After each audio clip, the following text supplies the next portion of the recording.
Hello, everyone, and welcome to the Down Syndrome Center podcast. As always, I am your host, Dr. Kishore Velody, and today we are doing part two of a very, very important series and very timely series looking at all of the changes that are going on within our federal government and how it might impact us locally with our loved ones with Down syndrome. And boy, as I said last time, I can't think of a better place to go to than the National Down Syndrome Congress and the Policy and Advocacy team. And today we have two other members of the Policy and Advocacy team who will be joining us, Heather Sachs and Jawanda Mast. And so I'll have you guys go ahead and introduce yourselves. Heather, why don't you go ahead and start? Tell us who you are, what you do, and what brings you to love working with this population.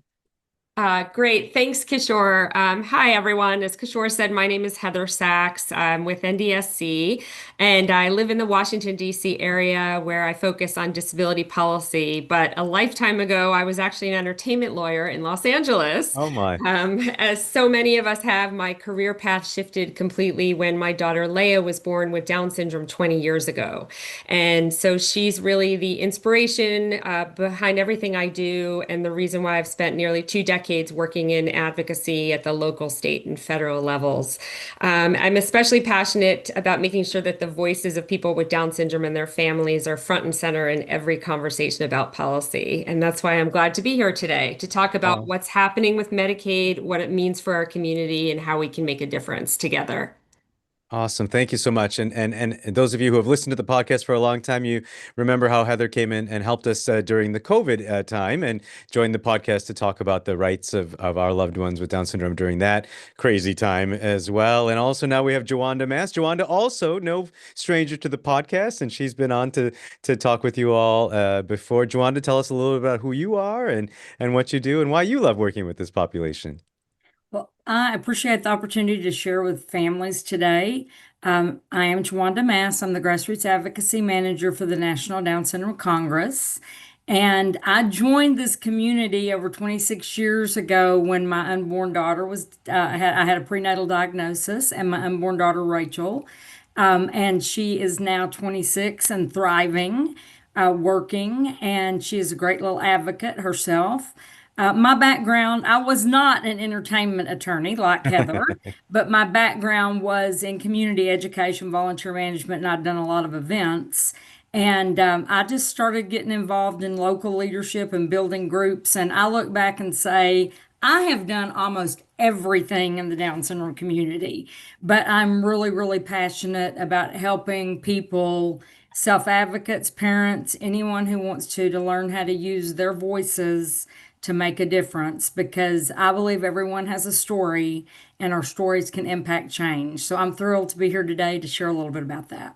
I love it. I love that. And so the focus for today's podcast that I was hoping that we could talk about in this part two of this series is really on Medicaid and the changes that have been proposed and the changes that are moving through in terms of Medicaid. But before we get to that, Heather, would you mind, some of us don't really know much about Medicaid. So give us like a primer, a Medicaid 101, if you will. What is Medicaid and what does it look like in the different regions of this country? Okay, so Medicaid is the government-funded healthcare system that covers 83 million people. That's a huge amount of people in our country. And of that, 17 million older adults and people with disabilities. And what people don't realize is that Medicaid is a state and federal partnership. So the way it typically works is the federal government puts up a share of the costs of Medicaid coverage, usually about 50 to 75%.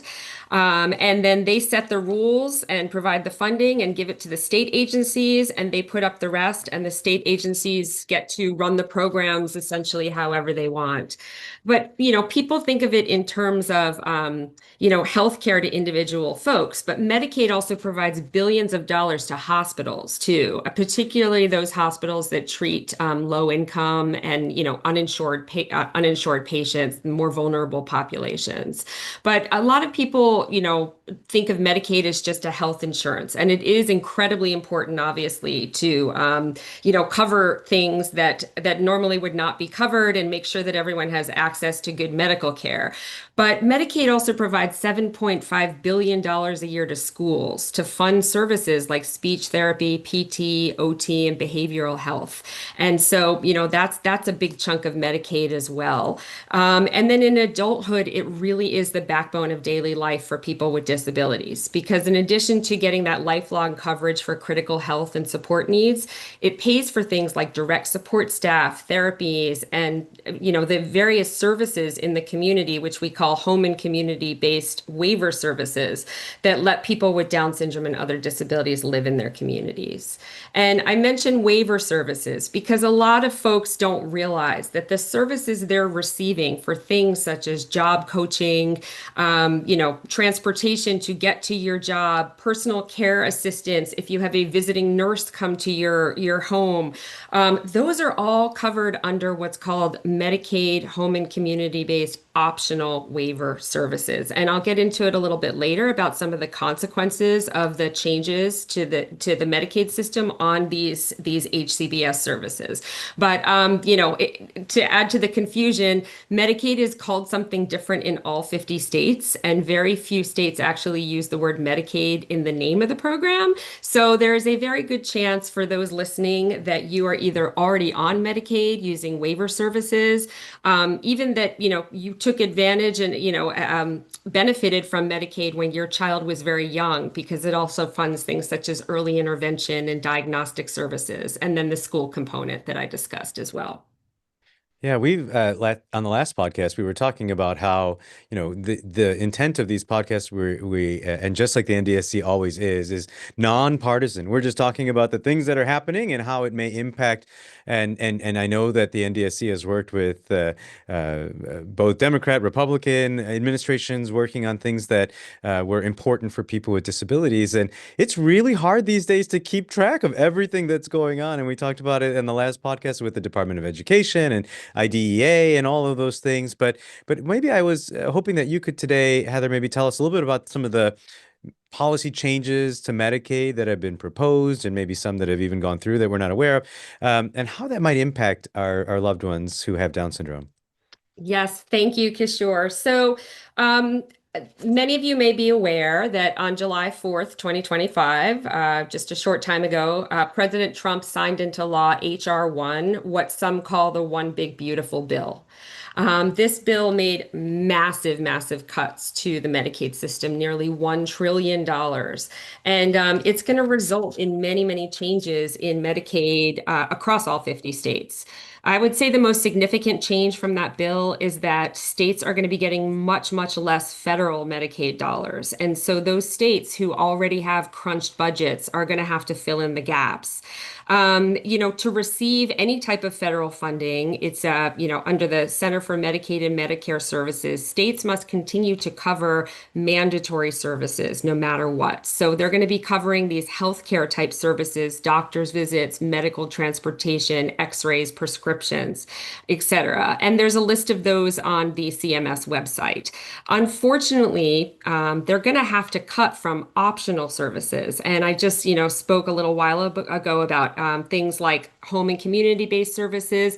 There's also optional services that states are covering now, like hospice care, dental, vision, non-medical transportation. So all of these things are really on the chopping block. There's a couple other changes I wanted to highlight too, if you're okay with it, Kishore. Yeah, I guess one of the things I was wondering, so does that mean that each state will have to make its own decision in terms of what will be covered, what won't be covered, depending on what their state budget can allow? Absolutely. Wow. Okay. Beyond this mandatory list of services, Yeah. which they will have to cover no Mhm. matter what. There's going to be, big time fights at the legislature about what they can cover. This is a, significant opportunity for advocacy, which Jawanda is going to get into. As Yeah. we know, there's only one pie and it's getting smaller. And so, we as a disability community really need to fight for our piece of the pie so we Yeah. can continue to get home and community based and other optional services funded. Great. But Yeah, please continue. Yeah. yeah. Yeah. So, another big change in the bill, and I know there's been a lot of panic in our community about this, and I'll try to allay some concerns, but I'm not going to pretend it's great. Is work requirements, and these they call community engagement requirements in the bill, and that means that a person over 18 on Medicaid fits certain exemptions. Starting January 1st, 2027, they're going to have to work or show they're looking for work for at least 80 hours a month, or they can volunteer or be a full-time student. And they're going to have to constantly be filling out some sort of documentation to prove this. Mm. And, a lot of people think that work requirements sound simple and make a lot of sense, but some states have already tried this and it's been an absolute disaster. When Arkansas tried this back in 2018, they saw more than 18,000 eligible people lose Medicaid in just a few months. And it was because of confusing paperwork, not because people refused to work. Mm. Most of them were already working. And so, unfortunately, there's going to be paperwork burdens on exempt categories too. So, many people with Down syndrome and many other people with disabilities will be exempt. There are certain exemptions, such as, someone with, medical frailty, chronic conditions, pregnancy, et cetera. And those exemptions are listed in the bill itself, and will also be the subject of guidance and regulations that are put out by Health and Human Services. But even though people with Down syndrome may not be required to get an 80-hour-a-week job, what we're going to see is there's still going to be paperwork burdens on them to prove their exemptions. And so, people are going to fall through the cracks by, not filing what they need to by an appropriate time, or they don't receive something in the mail.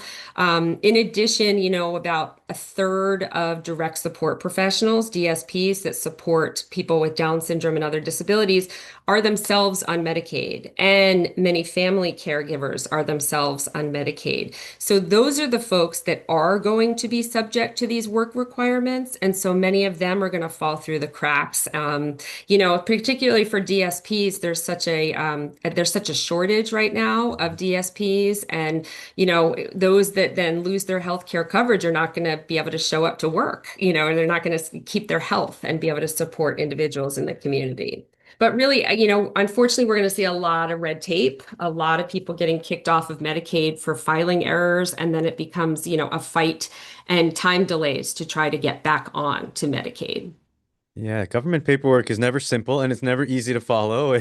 And for a lot of our folks, including my brother, he's got aging parents who are trying to fill out the paperwork that he already has to receive the services. And I can't imagine adding more paperwork on top of that. That would be really challenging. Absolutely. And in Yeah. addition to the work requirements, another change that HR 1 made was that there are going to be more frequent re-eligibility determinations as well. Now, again, those will not apply to most people with Down syndrome, because most Hmm. people with Down syndrome are on Medicaid through the traditional disability pathway. So, though, people currently have to reprove their eligibility every year, which is cumbersome Hmm. enough. I mean, particularly for the Down syndrome community, that we've got to, Yes. reprove each year that our loved ones have Down syndrome still. Hmm. But for those on the Medicaid expansion population, and there's a ton of people with disabilities in that population, they're going to have to be reproving every 6 months that they're still eligible from, that they meet the income limitations and, all of the other eligibility factors as well. So again, you're going to see a lot of folks getting kicked off of Medicaid in that population as well because of that. Wow. Well, what can we do? I was wondering if maybe Jawanda, maybe you could. What are some things that we can do as people who don't want to see these types of services go away? What can we do about that? Well, this is my favorite topic to talk on. And this is lengthy too, just like not as lengthy as Medicaid itself. But the first thing I'm going to say is we all need to learn to tell our stories. We need to tell our stories to elected officials. We need to tell them how is this going to impact you? How is this going to impact your loved one with Down syndrome and others? So that's a starting point. And how do you do that? Well, at NDSC, we have resources to help you learn to do that. You can join our National Down Syndrome Advocacy Coalition. which is a very easy online application, and join allies across the country that are like-minded, and we provide some training. We have so many resources on our website to help people learn how to tell their stories, help them learn how to find out who they need to be talking to, all those kind of things. The most important voices really are the voices of the people with Down syndrome themselves. And when I say voices, it doesn't mean they have to be able to speak like I speak. They can write it. Maybe we have a young man out of Iowa who does a great job using pictures. He's nonverbal and uses pictures to tell the story, and it's very impactful. Mm. That's what we need to be doing. But we've got to pivot that to the state level. And there's a few tips for doing things on the state level, state and local level advocacy. As Heather talked about, the states are going to have to pick up the money on all of these things. It's going to be really important that those state and local level officials hear from people who are going to be impacted. Tell your story to them. So you want to try to influence the state budget, for example. So you've got to figure that out. Who are those people? And we have some resources to help you find those people. One of the most important things I can say to anyone is to go find other advocates in your state who are doing similar things. There is a Developmental Disabilities Council, a protection and advocacy agency, sometimes often known as Disability Rights. I'm in Kansas, like Disability Rights Kansas, Disability Rights Tennessee. Both of those organizations and several others are usually advocating for many of the same things that we are advocating for. Joining with them and learning from them will give you more power. You can testify at hearings, you can write letters. Local and state level elected officials are usually easier to get appointments with and influence. You may run into them at the grocery store, or you may run into them at school, and that's an opportunity for you to talk to them. The things that we're really focused on, as Heather talked about, is defending the home and community-based waiver service. Heather explained that that is an optional service, but that impacts people with Down syndrome and many other disabilities, because it didn't make sense to me when I heard it either. But most people's jobs, or many people's job supports, come through home and community-based waiver services. They may lose their job coach. They may lose their transportation. They may lose their personal care assistant, which leads to a whole different issue of the push to increase direct support professionals and providers, to push to get their salaries higher, and they are going to be an unintended consequence from these Medicaid cuts. Many of those people are on Medicaid, and they may lose their Medicaid because they can't work enough hours. It's just gonna create many issues. Engage in the process. I mean, that it is really, really important that people that have the power to make decisions hear from you.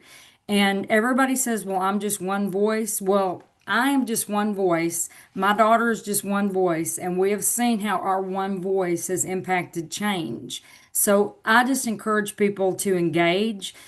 Go to the NDSC website, and I'm sure Kishore can put in his notes for the podcast that we can give you some links to go to that can help. You can tell I love talking about this, Kishore. Oh yeah, no, that's great, and we will definitely put any links you guys send me. I'll put in the podcast show notes because I think that's incredibly valuable. Yeah. Well, what else, Heather? Was there anything else that you wanted to make sure that we touched on today that we haven't talked about yet? Yeah, I mean, something which may directly impact actually you and your clinic and other and families of newborns with Down syndrome in particular, is that one of the things that the bill did was it shortens retroactive coverage for Medicaid. So that's basically the back pay window when you apply for Medicaid or reapply for Medicaid after being dropped for Medicaid, but you still need to spend money on healthcare in between. And so right now, say a couple has a baby with Down syndrome and they have no health insurance, and as we all all know, as you know, doctors, siblings, parents, those first few months after birth are a real whirlwind, and many medical costs can accrue as we take the baby to specialists, maybe they need some medical procedures, etc. So right now, that couple has 90 days to apply for Medicaid coverage, and it would be retroactive. So all their Medicaid costs for their new baby would be paid. And 90 days does not sound like a very long time to me, but this bill has actually cut that to 60 days. Hmm. So for that type of situation, actually for Medicaid expansion folks, it's only 30 days now. And so one thing that I think healthcare providers and people that support families, early intervention folks can do is to really assist those families and encourage them to get their Medicaid forms in to apply as soon as possible after their baby's born, even though it is quite difficult. But Yeah, and there's there's also a lot of other changes to yeah. Medicaid in the Affordable Care Act space, and I think that's sort of a whole other separate discussion. And I'm not as knowledgeable about that, but just know that there are major changes on the healthcare exchanges that were also folded into this bill. Things such as tightening up eligibility, requiring certain people to pay higher copays, et cetera. It's going to be harder to get on those exchanges now. There's also going to be less providers that participate in both Medicaid and the healthcare exchanges, because one of the other things the bill did was significantly lower provider reimbursement rates. Hmm. And that's for healthcare providers. And we've already seen since the bill passed, a lot of rural health clinics are really raising the alarm. Many are already making plans to shutter their doors. We've also seen that in the disability service provider space as well, unfortunately, already, where they're making plans to, to shut down, and they just know that they're not going to survive the lack of funding that they're going to have to endure. Well, there's just so much change, right? That has come in. But I do appreciate, Jawanda, how you were saying the importance of us continuing to tell our stories. To be honest, sometimes it feels so difficult, right? Because so many of these elected officials will just reply back with kind of like a form letter type response and say, "Thanks for reaching out, but that's different than what I believe." How would you suggest when we're reaching out to advocate for something like this, and we live in an area where the politician is very much set on their political party, following the party lines? How would you suggest reaching out to them? By phone, by letter, in person? Like, what's the best ways to do that? All of the above. Okay. And I think it's really important to try to get meetings with your elected officials. And again, on the state level, it's easier. You can also get meetings with staff. The federal level, everybody has staff. And guess what? Those staff members are really your key. Getting to know them, they are the ones that plead the case to the Mhm. elected official. And this is going to help you down the road too. I mean, right now it seems kind of like we're putting out a fire, and we certainly have to tell our stories and build relationship. It's really about relationships. That's what it all comes down to, is you build those relationships and they listen. They may not, as we know, vote the way we want them to every time, but building that relationship is going to be a payoff at another time. Mhm. Just a little pivot here of something we did want to suggest to people for our families is that you keep copies of everything you get from SSI, SSDI, CMS, Medicaid, whatever. And of course, Medicaid is called something different in every state, so paying attention to that. But keeping all that stuff, and I even have a log that I keep where I put the name of who I talked to at Social Security or whatever the agency was, when it was, and their title. One of the reasons we're really encouraging people to stay on top of that is because if they lose eligibility accidentally, which we know that's going to happen, they've got that paper trail to help support them, and hopefully that will make it easier for them. Mhm. And don't give up. I mean, we all want to give up sometimes, but that's another reason people may want to join in these advocacy coalitions. It makes you feel good to be able to be connected to other people who are having the same struggles and also the same victories that you're having. So that's what we would recommend to do. Awesome. And Well, if I could just yeah, add to that please. too, Yeah. it is such a partisan time in our nation's history, and it's very difficult not to hold things against someone that's heard your personal story and then goes ahead and votes against your child's interest. But we really, like Jawanda said, need to play the long game in terms of advocacy, and that's one of the things that NDSC is so proud of. One of our big mantras is, you have no permanent friends, no permanent enemies. So you could be very, disappointed and angry with your elected official for, making certain cuts now, and that's fine. You're entitled to be, but you always need to be respectful. We talk about policies, not people. We may, put information out there about some bad things that the administration is doing. That does not mean that we're making personal attacks on, the president or any of the secretaries. So people just really, really need to be careful about that. We don't want them to burn bridges for the future for advocacy relationships. And social media is forever, as Jawanda always says. Yes, yes. Well, thank you both so much for coming on the podcast today and being able to share on this really, really important topic. Before I close the podcast, is there anything else that you felt like we should definitely address today, or do we feel like we've covered everything from a surface level, of course, as well as we can? Just as a parting thing too, I don't want people to get nervous that all these changes are happening right away. Yeah. There is a pretty short time, a narrow time window. But the first thing we're waiting for really is by June 1st, the Department of Health and Human Services is required to release what's called an interim final rule. And so that's, a lot of it's going to address work requirements and other systems. So that's going to be very telling, because then states are going to have to scramble to, adjust whatever recording systems they have, get new technology, train people, etc. So work requirements are really the first thing to kick in, which is going to be by January 1st, 2027. But then everything kind of trickles from there, retroactive coverage and the redeterminations, that's kind of later in the year and over the next few years. So this bill, was a 10-year arc.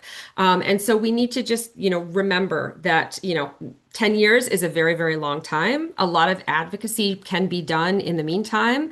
There will be elections and policies will change. So we just need to do whatever we can now to stick together as a community, make sure people have all of the information they need, and also, make sure that people are building those relationships with policymakers, because, we're really going to want to make a lot of better changes in the future. Yes. Sure. One last thing Yeah, I please. would say is that we can all educate. I could tell tons of personal stories that we don't have time for right now, but we are the experts on our children, and our children, our adult children, are experts on their own lives.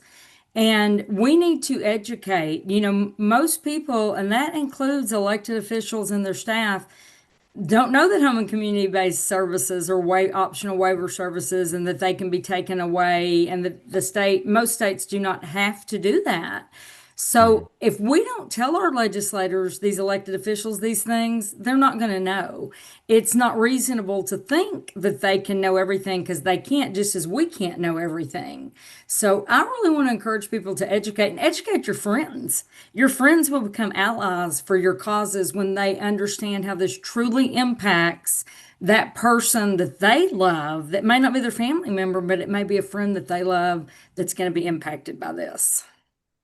Yes, thank you. I mean, just incredibly important podcast for us to talk about today. And we're so thankful to have the National Down Syndrome Congress, the Policy Advocacy team, all the other folks who are on Capitol Hill and all over this country trying to advocate for people with disabilities. But thank you so much again for joining us on the podcast today to talk about this.